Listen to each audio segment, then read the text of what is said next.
Hey guys, it's Christy with Zen 10 Lotus Tarot, and I just want to come to you tonight for this lunar eclipse and full moon energy.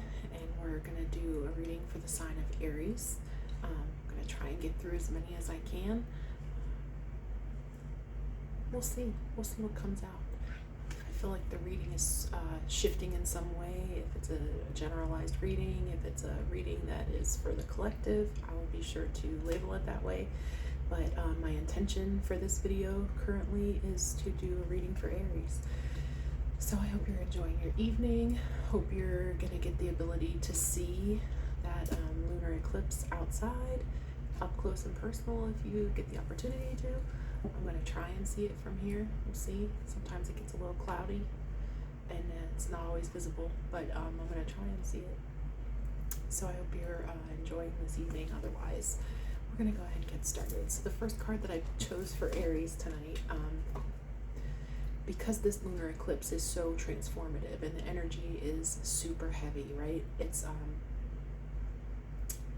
any lunar eclipse is about illumination, transformation of any kind, and with the moon being in Scorpio, it's even more capable of being transmuted and transformed and transfigured, you know, alchemized in a way that can help us to uplift our spirits instead of keep us in that heavy energy, feeling super bogged down, right, by the energy. So there is a way to do that, and we're going to try today. So we're going to work on some shadow work, though, because our goal here at Zen 10 Lotus Tarot is to uplift your energy.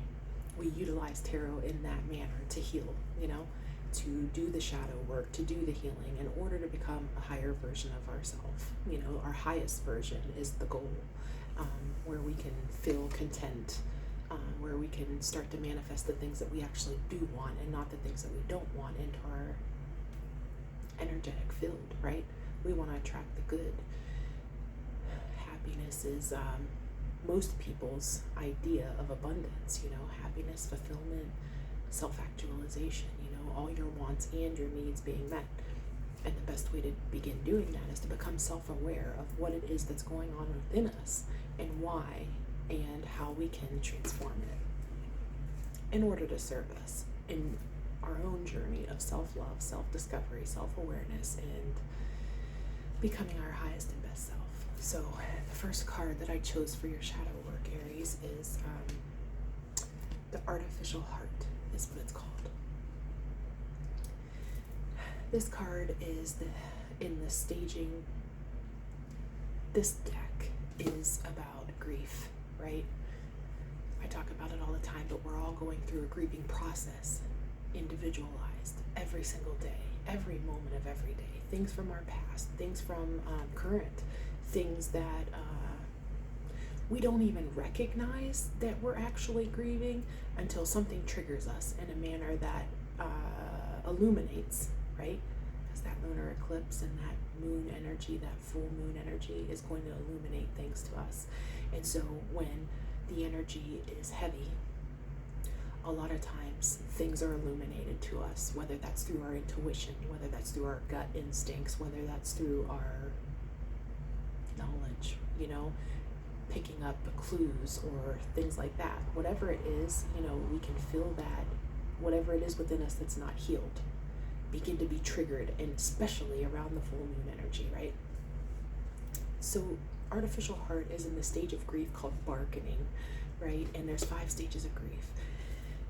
And we move through those stages individualized with no matter what it is that we're grieving, whether it's a big, huge life change or it's something very small and seemingly insignificant to anybody who isn't witnessing that inner grief, right?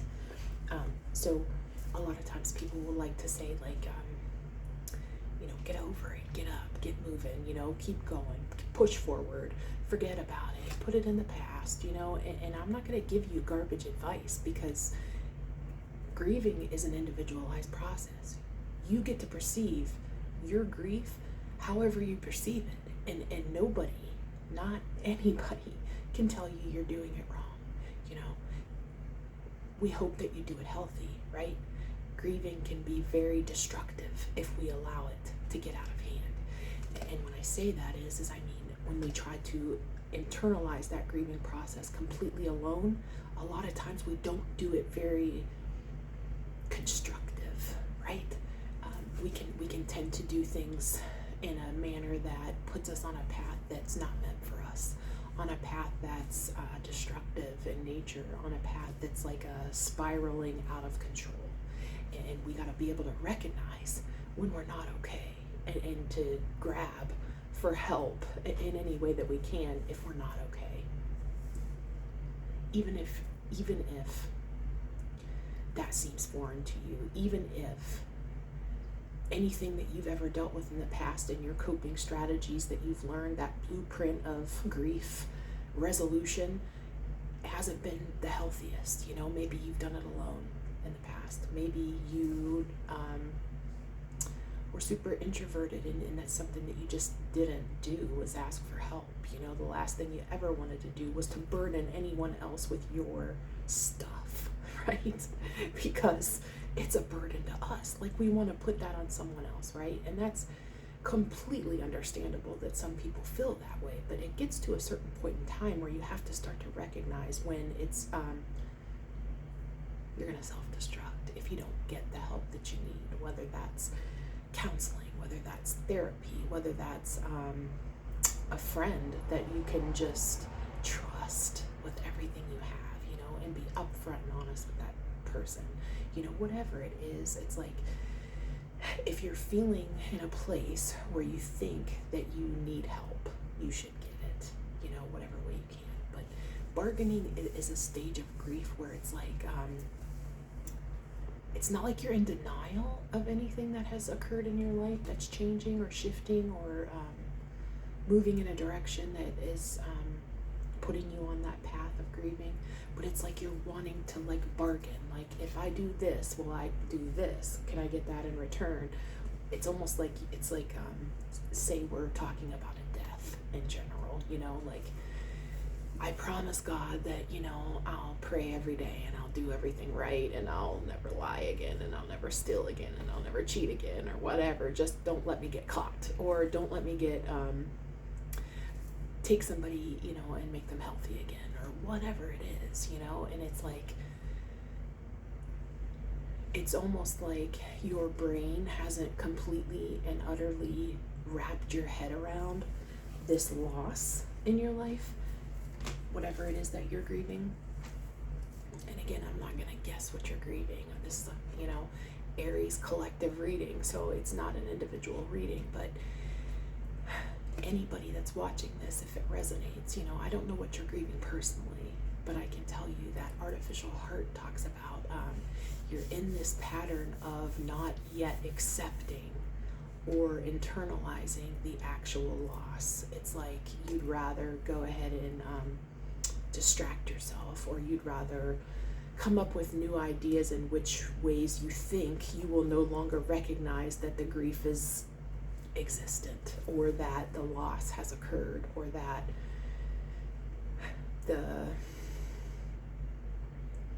it's almost like, I'll pay you this for that, you know, like robbing Peter to pay Paul, you know, for whatever it is that you want to pretend or mask is occurring in your life. And here's the problem with that, with bargaining. It's like, you can't trade, you know, things that are happening, things that are occurring around you. You can't pretend they're not, and you can't look for a mask to put on to pretend that it's not occurring, or that you want to portray that it's not occurring to the outside world, or whatever, or to maybe your inner circle, or to maybe your friends and family and loved ones, or whatever it is. You want to put on this mask, this artificial heart. You want to put that in and say, like, I know part of me is supposed to give a shit, but I really don't, because I'd rather just pretend it didn't happen. So I'll just go about my life and pretend it didn't happen, and put on the artificial heart of like, well, I guess this would make it, maybe this will make it better. Or if I numb myself, with drugs and alcohol and whatever, then I can forget. I can forget my own accountability in the process of whatever it is that I'm grieving, my accountability in the work that needs done to heal whatever it is that's that I'm feeling a sense of loss about. Why am I feeling the loss? Is it of my own doing? And the reason I say that is because one great sentence of this to depict this card is like, if I no longer feel the warmth of the sun,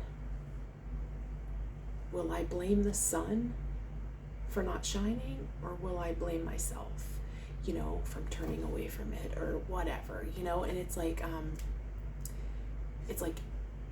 what caused the loss to begin with, whatever it is you're grieving. And again, this doesn't have to just be death. It can be a change in a living situation, a loss of a relationship, a loss of a friendship, a loss of a family member, friend, whatever relationship, things being in chaos in your life, not in having a direction in which you want to go.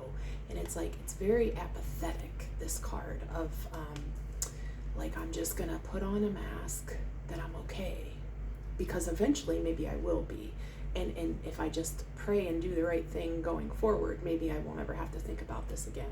And it's you're not facing what it is that has occurred in order to be able to recognize your accountability in the matter. Say it's a relationship loss or a friendship loss,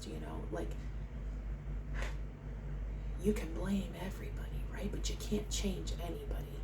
The only person you can change is yourself, and what part you played in the destruction or the loss or the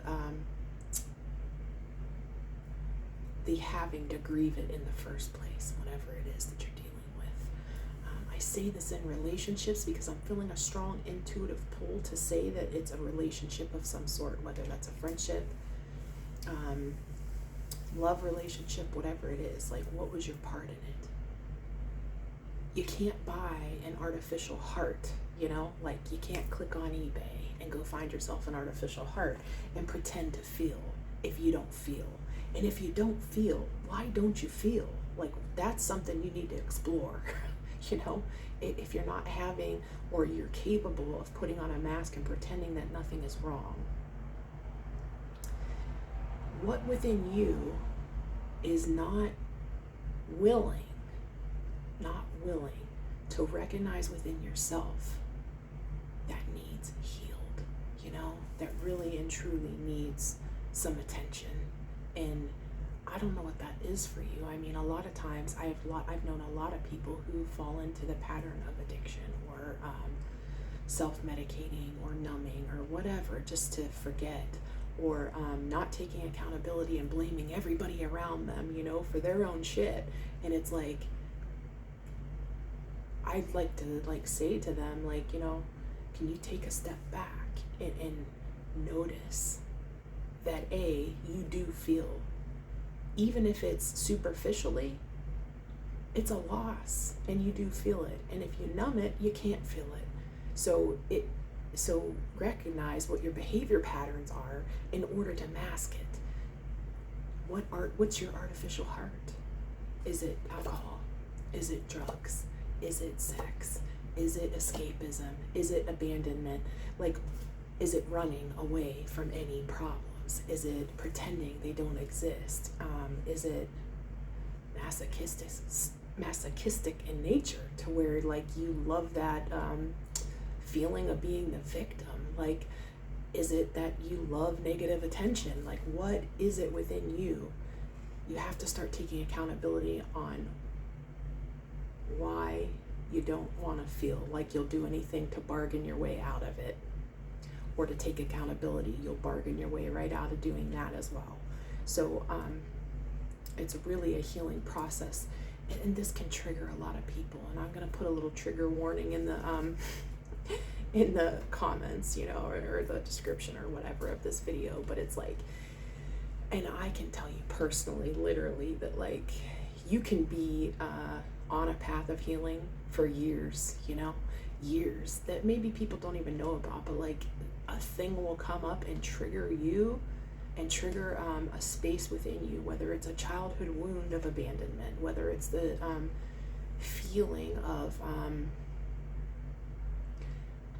anxiety when you think about certain things, or you hear certain people talk a certain way, you know, whatever it is. Some things can trigger you internally to go back to a place where you felt vulnerable and scared and fearful and lonely and isolated, and like you didn't have anybody to support you. And the thing is that is where you need to begin your healing, right there. When you feel that trigger, when you feel that sense of anxiety rise up in you, when there's a subject that's brought up that actually makes you physically ill because you don't want to face it, that's where you need to begin. That's awareness. That's listening to your body. That's listening to your mind. That's listening to your soul, and knowing what it is within you that isn't healed, you know?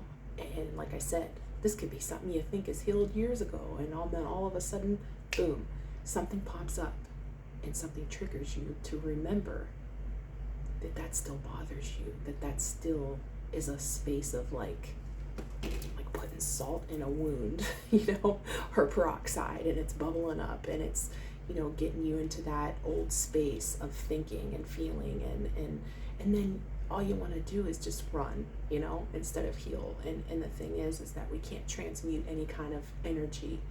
We can't fake it. It's not fake it till you make it. In healing, it's a matter of doing the work, feeling uncomfortable, understanding why you're feeling uncomfortable, pinpointing those little things within your life that have created that wound, and trying to navigate your way through the grieving process appropriately, not masking it, not denying it, not bargaining, not being depressive about it, but yet accepting it about you, that it's a part of you, that it's healing, but there's still a scar, and it's never going to be fully gone.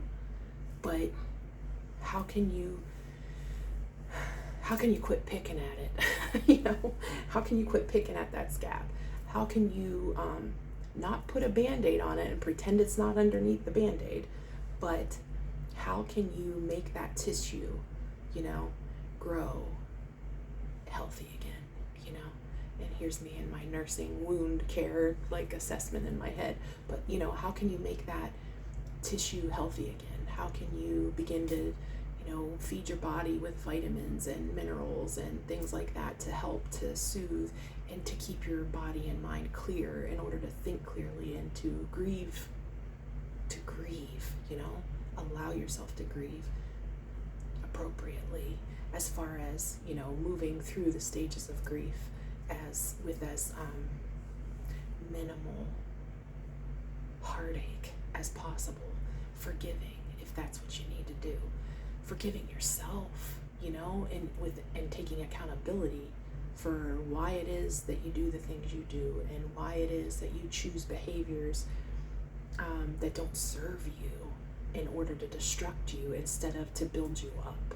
You know, it's taking a look at yourself. It's self-awareness. It's looking in the mirror and knowing that you have a choice in the matter, because it's only with you, you know? You're not trying to heal Joe down the road. You're trying to heal yourself. That's the only person you can heal, you know? So you have to take accountability for whatever it is within yourself that needs that tender, loving care, you know? That healing. So I don't know exactly what you're dealing with. We're going to throw some cards down, Aries, and see what it is, and if we can get a little bit more clarity. What can I tell my Aries?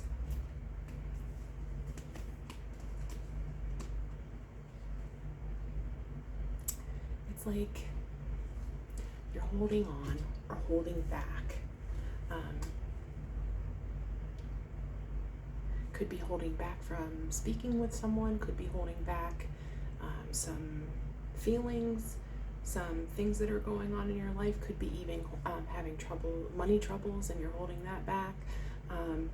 Whatever it is, it's like you want to walk away from that feeling of holding back your energy, holding back your thoughts, holding back your movement in a pattern that serves you. And it's like you're walking away from the 8 cups that have spilled over and are no longer serving you in order to move forward in a more empowered state, you know, an empowered mind, an empowered body, an empowered spirit, you know, not masking the feelings, literally saying that self-destruction, I'm walking away from it because it's not healthy for me. It's not serving me. It's not serving anybody around me for me not to heal, not to walk away from things that don't serve me, that things that I'm less worthy of.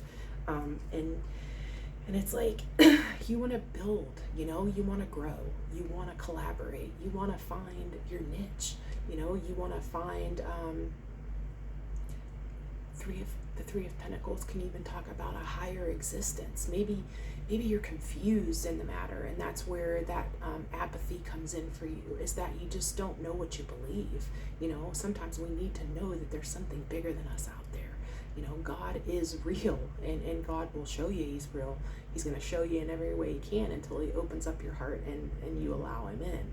So it's like at this time you want to find him, you know, and a lot of times giving it to him is the best way to do it, through prayer and affirmations and changed behavior is the biggest way to, you know, changed behavior, knowing what it is that you're worth and going after it, you know, and setting aside anything that's holding you back, you know, walking away from it. And yeah, you know, this is the truth of the matter. It's like you're looking for fun, you're looking for celebration, you're looking for something to get excited about. And it's like Spirit is saying to you, you know, give it over to me and I can help you through it. And it's like sometimes we don't like to be vulnerable. Maybe we have a stubborn spirit, but you know, God will show us. It don't matter how stubborn we are, at some point, you know, some things can be too heavy for us to handle on our own, and we need help. And and then maybe you're in your heart and soul space right yet, aren't ready to give it to God. Maybe you're just not ready for all that. But reach out for help if you feel like you need help from somebody who can give it to you, you know, somebody who knows more than you do about a subject, somebody who can guide you in the right direction, finding the support that you need, whether it's through family, friends, loved ones, relatives, I don't know, you know, your community, whatever it is, reach out. And you're resting and recovering. So you may have gone through something, maybe even an illness, because the Four of Swords talks about, you know, sickness, and maybe you're healing from that at this time. Maybe you've gone through something that has put you in the energy of the need for recovery. So I hope that you're taking the time to do that. Yeah. And it's like, you may be feeling like things aren't, you're bored. It's like you're bored, you know, and I don't know if you're looking for love or you're looking for friendship or you're looking for activities, but Spirit is encouraging you that you need to get out there and to find a hobby that you enjoy. You know, the worst thing that you can ever be in this life is bored. And I'll be honest with you, anytime you feel like you wake up in a day and you know what's going to happen in that day, you need to switch it up. You need to find a new hobby. You know, get passionate about your own healing. That's a great place to start. You know, healing yourself from the inside out, figuring yourself out, looking in the mirror, taking accountability for whatever it is that you need to take accountability for, forgiving yourself for whatever it is that you need to forgive yourself for, and giving yourself the grace and the understanding that it's a journey, it's lifelong, and it's ever changing and flowing. And if you're grieving a million things like everybody is in this world, then, you know, it's fluid. You go back and forth, you regress, you move forward, you take a step forward, you take 2 back. And sometimes, you know, you just gotta give yourself that understanding that you're human and we all do things differently. We all grieve differently. We all cope differently. But definitely reach out for help if you feel like you're in need of it. And you're surrendering, you know, you're surrendering to know that something needs to change. And this energetic time frame right now, with the alignment of everything the way it is, and this transformative eclipse and everything else, this is the perfect time to grab transformative energy in whatever way you feel you need it. You know, go after it. Start working on yourself brick by brick to build yourself new stability, you know. So yeah. So Aries, I hope this has helped you in some way, and I look forward to bringing you more videos soon. Like, subscribe, share, and we'll be talking soon. Bye for now.